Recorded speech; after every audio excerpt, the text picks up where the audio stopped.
গরম এবং শীতের জন্য আলাদা আলাদা যে পাওয়ার দেওয়া লাগে সেই জিনিসটা না দেওয়ার কারণে আমাদের বিদ্যুৎ বিলটি বেশি আসে। আসসালামু আলাইকুম। মাত্র 3টি ভুলের কারণে আমাদের ফ্রিজের বিদ্যুৎ বিলটি বেশি আসে। আমরা অনেকেই জানি না আসলে কী কারণে আমাদের ফ্রিজের বিদ্যুৎ বিলটি বেশি আসে।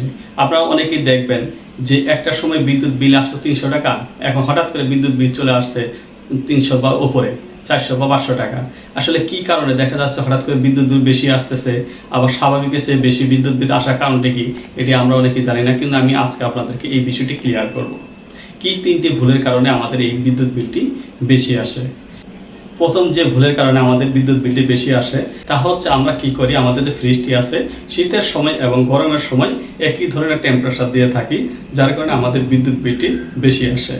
এখন আমি আপনাদেরকে দেখাবো শীতের সময় এবং গরমের সময় আলাদা আলাদা কীভাবে টেম্পারেচার দেবেন, এই বিষয়টি আমি এখন আপনাদেরকে দেখাচ্ছি। পাওয়ারটা কোন পজিশনে রাখলে বা কিভাবে রাখলে দেখা যাচ্ছে আমাদের কারেন্ট বিলটি কম আসবে বা ফ্রিজটি ভালো থাকবে।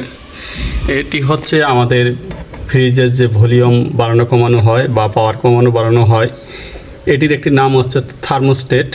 এই থার্মোস্টেটের মাধ্যমে দেখা যাচ্ছে যে ফ্রিজের পাওয়ার কমানো হয় এবং বাড়ানো হয়।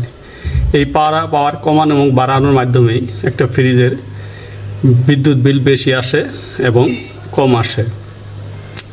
এখন দেখা যাচ্ছে আমরা একই ধরনের পাওয়ার দিয়ে সবসময় দিয়ে রাখি, যার কারণে দেখা যাচ্ছে গরম এবং শীতের জন্য আলাদা আলাদা যে পাওয়ার দেওয়া লাগে সেই জিনিসটা না দেওয়ার কারণে আমাদের বিদ্যুৎ বিলটি বেশি আসে, অথবা দেখা যাচ্ছে কম্প্রেসারটা দ্রুত নষ্ট হয়ে যায়।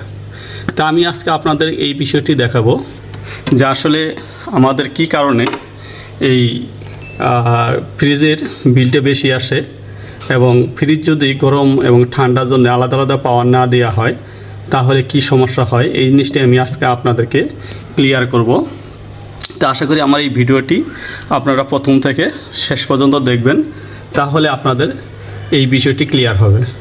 তো এখন দেখেন, আমরা যখন গরমের সময় এই লাইনটি চালাই বা ফ্রিজটি চালাই তখন আমাদের আসলে কত রাখতে হবে। তো এই থার্মোস্ট্যাটটা আপনার পাওয়ারটা যে ভলিউম, এটি দেখা যাচ্ছে বিভিন্ন ফ্রিজের জন্য বিভিন্ন রকম হয়ে থাকে। দেখেন আমার এই ফ্রিজে যেটা আছে 7, তো অনেক ফ্রিজ আছে যে ফ্রিজগুলোতে থাকে হচ্ছে সর্বোচ্চ 10। তো এখন প্রশ্ন হচ্ছে যে আমি গরমের দিনে কত রাখবো এবং শীতের দিনে কত রাখবো। তো দেখেন, যদি গরমের দিনে আপনি এই থার্মোস্ট্যাটটা যদি মানে একদম কমিয়ে দিয়ে রাখেন, এখানে দেখা যাচ্ছে যে 2 দিয়ে রাখছেন, তাহলে আপনার কি হবে, আপনার পিছনে থাকা যে কম্প্রেসারটি আছে এটি বারবার অন হতে থাকবে, কারণ এখানে যে পরিমাণ ঠান্ডা হওয়ার কথা তার চেয়ে কম হয়, কারণ গরমের দিনে বাইরের যে আবহাওয়াটা আছে এটি অনেক তাপমাত্রা বেশি থাকে, যার কারণে দেখা যাচ্ছে যখন আপনি 2 দিয়ে রাখবেন তখন এই বারবার কম্প্রেসারটি চালু দিয়ে থাকবে, এমনকি সারাক্ষণ চালু থাকে, যার কারণে বিদ্যুৎ বিল বেশি আসে এবং ঠান্ডা কম হয়।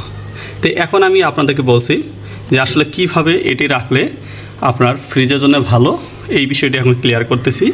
যদি আপনাদের ফ্রিজে এই থার্মোস্টেট সর্বোচ্চ 7 হয়ে থাকে তাহলে আপনারা গরমের দিনে আপনারা এটা কী করবেন, এই 4 দিয়ে রাখবেন। 4 দিয়ে রাখলে আপনার দেখা যাচ্ছে, বা 4 যদি একটু বেশি দিয়ে রাখেন তাহলে আপনার এই ফ্রিজটি বেশি কারেন্ট খাবে না এবং কম্প্রেসারটা বেশি বেশি রানিং হবে না। তো আপনারা এই জিনিসটি অবশ্যই খেয়াল করবেন। এরপর হচ্ছে যে গরমের দিনে যেহেতু 4 দিয়ে বা 4 একটু বেশি বেশি রাখলেন, এখন এটা শীতের দিনে কত দিয়ে রাখবেন। তো আমি আপনাদেরকে বলি, তো যদি শীতের দিনে হয় তাহলে আপনারা অবশ্যই সেখানে 2 বা 2-এর মাঝামাঝি আড়াই দিয়ে রাখবেন। যদি এটি সর্বোচ্চ আপনার 7 হয়, মানে পাওয়ারটি যদি 7 হয়, আর যদি 10 হয় তাহলে কিভাবে রাখবেন, যদি আপনার পাওয়ারটি 10 হয় তাহলে সেদিক দিয়ে আপনারা গরমের দিনে দিয়ে রাখবেন হচ্ছে 6 পজিশন দিয়ে রাখবেন। তাহলে আপনার গরমের দিনে দেখা যাচ্ছে আপনার ফ্রিজটি বারবার চালু হবে না এবং কম্প্রেসারটি ভালো থাকবে, বিদ্যুৎ বিলও কম আসবে। এবং শীতের দিনে যদি আপনি ব্যবহার করেন তাহলে এটি রাখবেন হচ্ছে আপনার 3 বা 3-এর থেকে একটু বেশি।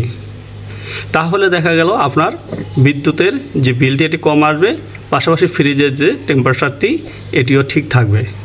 দ্বিতীয় যে কারণে আমাদের বিদ্যুৎ বিলটি বেশি আসে তা হচ্ছে অনেকেই মনে করে থাকে যে ফ্রিজের ভিতরে যদি ফাঁকা থাকে, জিনিসপত্র যদি কম রাখা হয় তাহলে হচ্ছে বিদ্যুৎ বিলটি কম আসে। আসলে তা না, কারণ ভিতরে যদি ফাঁকা থাকে তাহলে ফ্রিজে যে তাপমাত্রাটি আছে সেটা ধরে রাখার মতো ক্ষমতা কমে যায়, যার কারণে দেখা যাচ্ছে বারবার কম্প্রেসারটি চালু হচ্ছে এবং বিদ্যুৎ বিলটি বেশি আসছে। তা আমরা চেষ্টা করব যে আমাদের ফ্রিজে যেন জিনিসপত্র একটু বেশি রাখতে পারে, তাহলে তাপমাত্রাটি ধরে রাখতে পারবে এবং কম্প্রেসারটি বারবার অন এবং অফ হবে না। 3 নম্বর যে ভুলটি আছে আমরা সবাই করে থাকি তা হচ্ছে গরম খাবারগুলো আমরা ফ্রিজে রেখে দিই। এতে করে কি হয়, ওই গরম খাবারকে ঠান্ডা করার জন্য আমাদের যে কম্প্রেসারটি আছে এই কম্প্রেসারটি বারবার অন হতে থাকে এবং বেশি চাপ পড়ে যায়, যার কারণে দেখা যাচ্ছে আমাদের কিন্তু বিদ্যুৎ বিলটি বেশি আসে। আমার এই ভিডিওটি যদি আপনাদের কাছে ভালো লাগে অবশ্যই সাবস্ক্রাইব এবং লাইক করতে ভুলবেন না। সবাইকে অসংখ্য ধন্যবাদ।